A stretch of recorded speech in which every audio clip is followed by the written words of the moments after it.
आणि माझ्या गुरूंकडे मुळे महाराजांना नेऊन दे।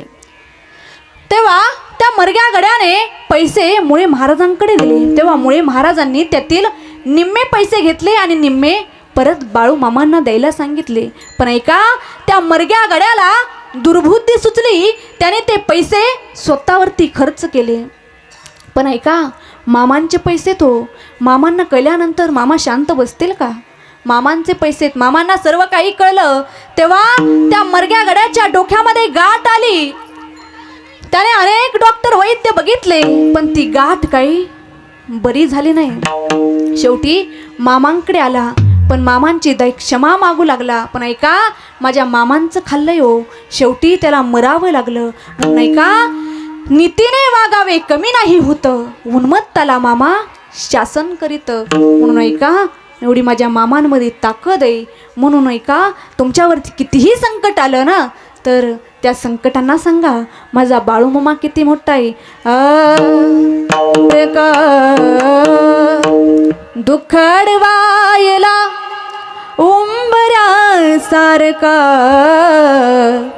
आदमापूरचा बाळू मामा गारव्यासारखा, आदमापूरचा बाळू मामा गारव्यासारखा।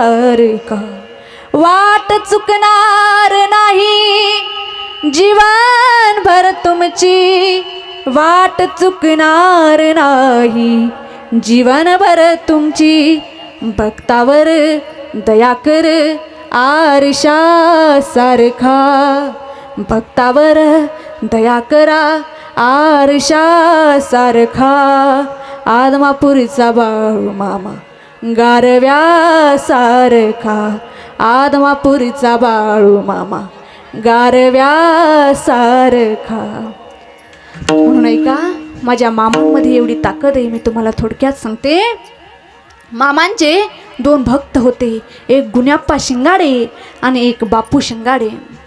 गुण्याप्पा शिंगाडेला एक मुलगा होता, त्याने त्याच्या मुलाचं बाळू नाव ठेवलं होतं, कारण तो मामाची निस्सीम भक्ती करत होता। त्याने स्वतःच्या मुलाचं बाळू नाव ठेवलं, पण तो बाळू मुलगा होता ना, तो जन्मताच आंधळा होता। तेव्हा मामा बापू शिंगाडेला म्हणाले, बापू, मी ह्या गुण्याप्पा शिंगाड्याच्या मुलाला बाळूला दृष्टी देऊ का? तो आंधळा, जन्मतच आंधळा आहे, मी त्याला दृष्टी देऊ का? तेव्हा बापू शिंगाडे म्हणाले, मामा दृष्टी देऊ का? मामा असं काय विचारताय? मामा द्या ना, तो जन्मतः आंधळा आहे, त्याला तुम्ही दृष्टी द्या ना मामा। तेव्हा मामाने सांगितलं, पण एक अट आहे, त्या जर मुलाने मला शिवून, जर मी त्याच्या अंगावरती भंडारा टाकणार, त्याला दृष्टी येईल, पण त्या जर मुलाने मला शिवून दाखवलं तर त्याची दृष्टी कायम टिकून राहणार, पण त्याने जर शिवलं नाही मला तर त्याची दृष्टी परत आहे असा तो आंधळा होणार। पण ऐका, जगाच्या मालकाला शिवणं एवढं सोपं आहे का हो? तेव्हा त्या बाळूला बोलवलं, त्याच्या अंगावरती भंडारा टाकला, त्याला दिसू लागलं, पण अट होती, त्याने मला शिवून दाखवायचं। मामांची अट होती, त्याने मला शिवून दाखवायचं। मामा पुढे पळत होते, तो बाळू मागे पळत होता, पण मामाला त्याने पकडलं नाही। ऐका, मामाला त्याने पकडलं नाही, पण परत तो असा आंधळा झाला। तेव्हा बापू शिंगाडे म्हणाले, मामा त्याला दृष्टी द्यायचीच होती तर कायमच द्यायची होती ना मामा, असं का केलं तुम्ही? मामा तुम्हाला दृष्टी द्यायचीच होती तर कायमच द्यायची ना। पण मामा म्हणाले, हा मला सुद्धा वाटलं होतं हा प्रश्न तुम्हाला पडणार। ऐका, त्याला दृष्टी कायम दिली असती, पण त्याच्या हातून पुढे 7 खून होणार होते, म्हणून मी त्याला पुन्हा असं आंधळ केलं। ऐका, म्हणून ऐका, पुढे आपल्या प्रारब्धामध्ये काय घडणार आहे हे सगळं माझ्या मामांना माहीत असतं। म्हणून मामांनी परत असं त्याला आंधळ केलं।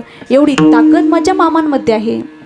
म्हणून ऐका, तुम्ही जर तळावरती आला आणि एखादा जर भंडारा न लावता गेला तर समजायचं आपला काहीतरी पुण्य कमी पडतंय, आपलं काहीतरी भाग्य कमी पडतंय। बघा ना, आज मामांचा तळ बघा, किती मामांमध्ये ताकद आहे।